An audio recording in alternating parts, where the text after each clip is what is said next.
Despite all of Storm's phenomenal cosmic powers, she values life, even the lives of her opponents, so she usually uses non-lethal means to neutralize threats. But just because Storm doesn't like to kill, doesn't mean she won't, and her powers are as versatile as they come. So let's go over all the ways our Wind Rider could kill us, if she had to. Lightning, deliver this place from darkness! Lightning and electricity is easily Storm's most frequently used extension of her power. There are a number of different ways in which electricity could be fatal to a human being. And lo and behold, Storm can do all of them. The easiest way this could happen would be from a direct lightning strike. All it takes is less than a conscious thought for Storm to summon a lightning bolt of any voltage of her choosing, causing electricity to surge through your body, causing massive external and internal damage. Everything from cardiac arrest, to respiratory failure, to massive seizures. She could also summon so much lightning that you're essentially just cooked inside and out. We'll label that overkill. In fact, starting right now, all of these sections will have an overkill section, just because I feel like being extra today. But Storm doesn't even have to use lightning. She could use electricity from anywhere in the environment to her advantage, including the electricity from her or your own body. Like when she gave Mr. Sinister a seizure. She could use this to her advantage to stop your heart or speed it up so much that it can't properly function anymore. So everything that I just listed as death by lightning, Storm can do that without using lightning. She can just use your own electricity and cause your body to go haywire. Winds rise and sweep the thorns from our path! Ororo isn't called the Wind Rider for no reason. She frequently uses it to fly, save others from deadly falls, and to protect people from falling debris. It's also an effective weapon. It makes for great crowd control by blowing people off their feet or into environmental traps. But at high speeds, wind can be very deadly. And depending on your surroundings, it doesn't even have to be fast wind. A normal gust of wind could increase the rate of frostbite by twice as fast if the air temperature around you is already cold enough. Wind itself can also rip and tear skin at high speeds, especially if it's dry. So theoretically, Storm could slice you to pieces with wind alone.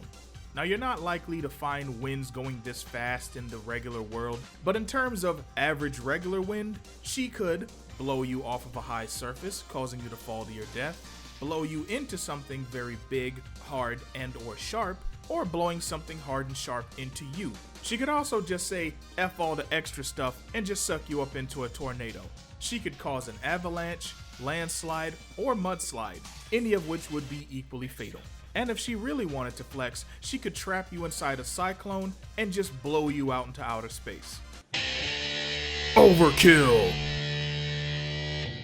Even breathing in the face of high-speed winds is very difficult, to the point where you could theoretically be suffocated if you were forced to face the winds head-on, although you'd likely die from blunt force trauma before that happened. Hail! Fill the skies with rocks of ice! From the ends of the earth, send limitless cold upon him! Out of all the elements at her command, temperature-related ones just might be her most deadly weapons. Extreme heat and cold annually cause more than 5 million deaths every year. On the cold side of things, we have hypothermia, frostbite, internal freezing, flash freezing, even blood freezing. Under normal conditions, the living body is way too warm for your blood to ever freeze, but given Storm's abilities, she could definitely make it happen. She could also take the easy route and just make you slip and fall to your death by making the ground you're walking on too slippery to stand on. She could make large, crushing, or stabbing hail. Or, if she really felt like saying fuck it, just generating a large spike of ice and just chucking it at you. Overkill! And things don't get much cleaner on the heat side of things either. The human body can only get but so hot. Heat strokes, dehydration, internal organ burning, blood literally boiling, and if fire is already present, she could manipulate a wildfire with wind and make a fire tornado. Now if that ain't a fun way to die, I don't know what is. Overkill.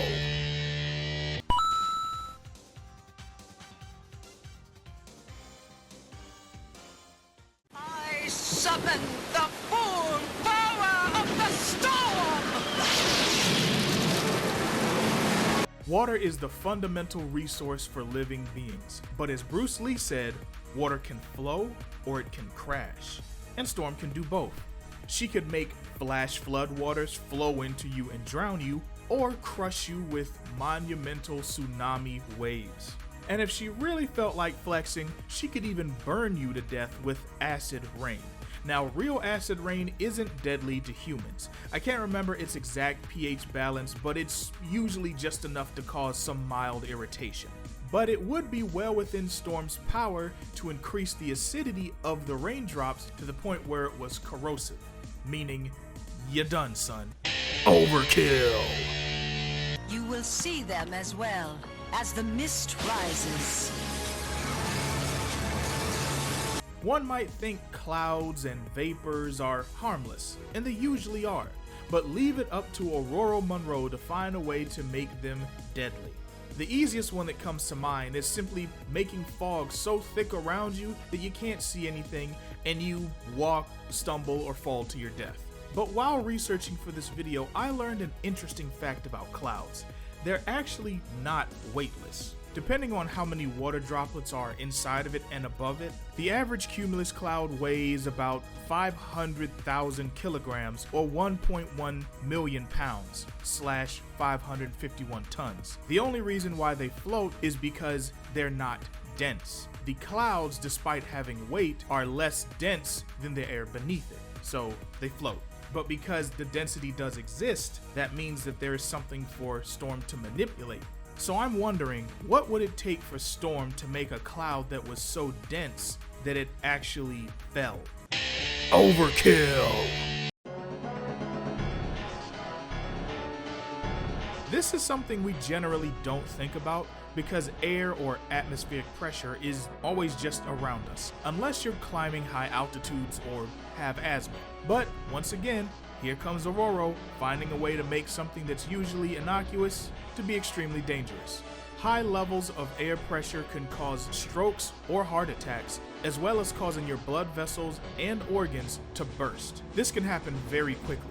Killing someone externally with atmospheric pressure would be much more difficult, but far from impossible, as Storm demonstrated on these pages of Uncanny X-Men number 449. Here, Storm leads a small team of X-Men who must save a woman who is trapped in a car containing 2 bombs. One's a regular bomb that'll only kill her, the other is a nuke that'll go off if anyone tries to save her. Storm's idea? Create a Jovian pressure field around the car and hold its place long enough for Nightcrawler to teleport into the car and grab the woman before Storm collapses the field onto the car and crushes it, so that Bishop can blast it into space.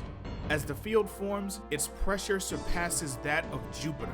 Rachel Summers' telekinesis is the only thing keeping the car from being crushed in an instant.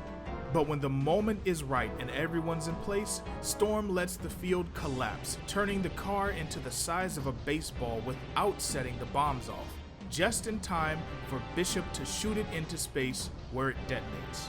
In my opinion, this is easily one of Storm's highest achievements. The generation, holding, and releasing of the field required great power and precision. If Storm could use air pressure to do that to a car and a couple bombs, what do you think she could do to your body? Overkill!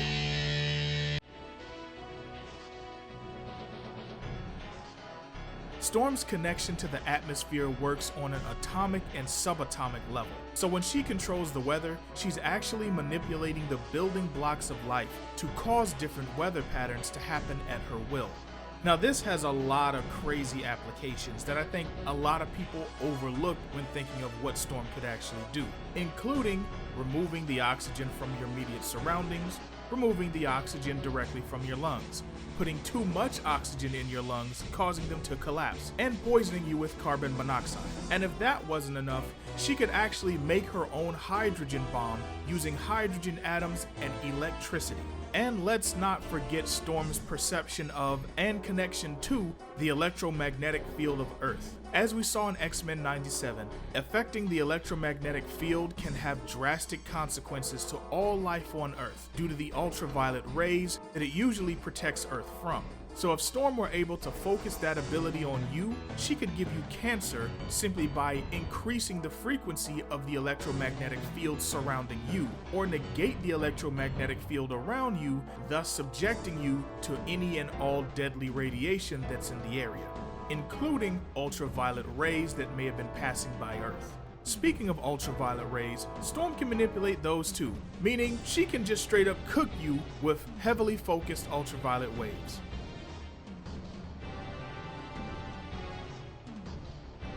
Overkill! And if you were in one of the rare moments where Storm did not have access to her powers, don't think that makes you safe, because she could beat you, stab you, cut you, or bludgeon you to death with virtually any object she got her hands on, including her own hands and feet.